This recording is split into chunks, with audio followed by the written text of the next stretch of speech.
Joined now by the pollsters behind the NBC News Wall Street Journal poll, Fred Yang, Democratic pollster with Hart Research, and Bill McIntyre, Republican pollster with Public Opinion Strategies. Gentlemen, I would say the most interesting finding was this finding that there is a divide in the Republican Party on Mitch McConnell and Paul Ryan.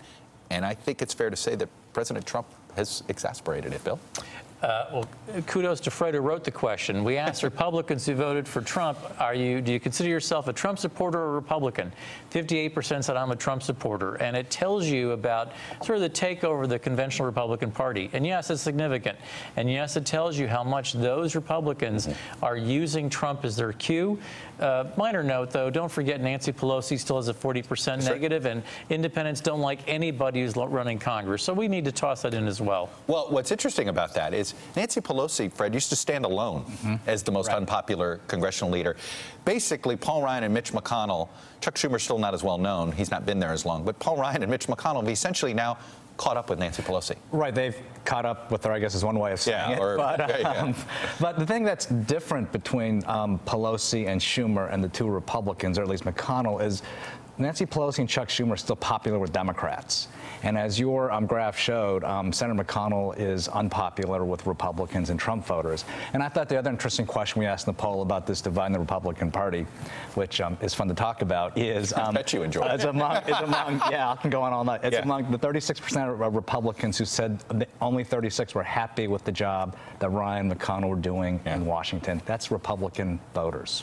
Look, this isn't new. This was a huge part of the 2016 primary, and you could argue that basically the primary electorate got split right in half of the conventional Republicans who went one way and Trump's Republicans went the other. Bill, whose party is it? Well, the answer to that is it's President Trump's party. A party is defined perceptually by who's the president. That's how people perceive the party.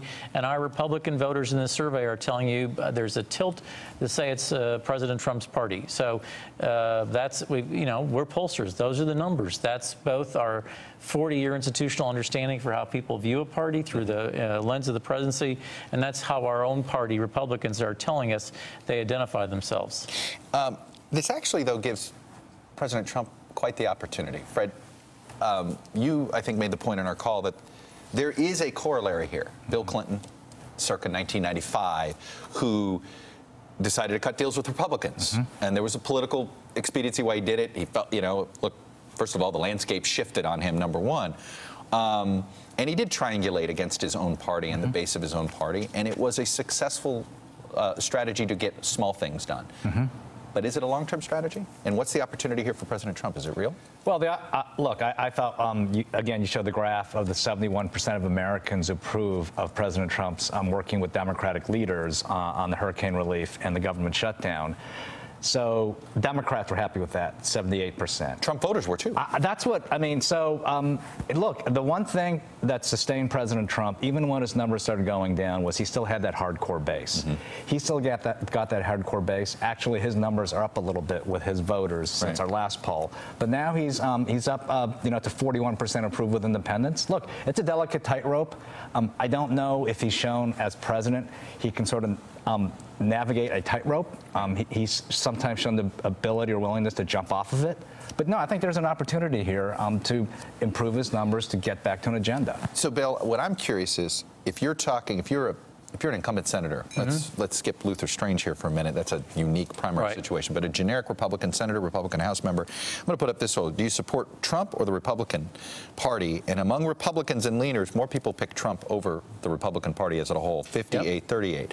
So would your advice to incumbent Republicans basically become Trump, or run with Trump, don't run away from him?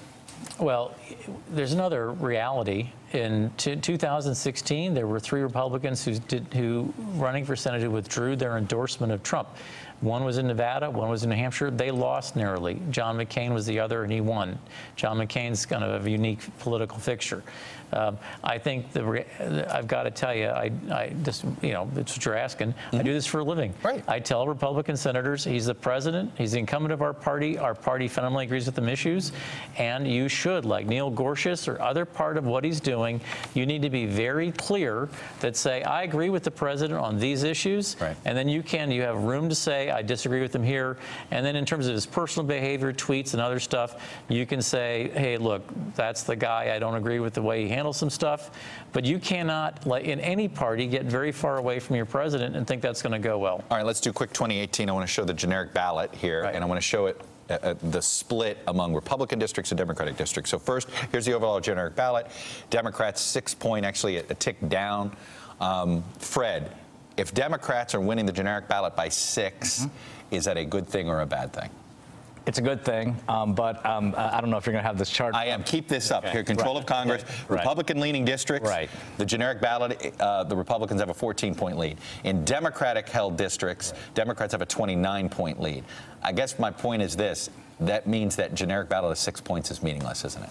Well, as far as control. First of all, I think it's good to be ahead by 6, but we have to shrink those numbers. I mean, to get the majority, we have to win Republican seats. Right now, in September 2017, we're not there yet.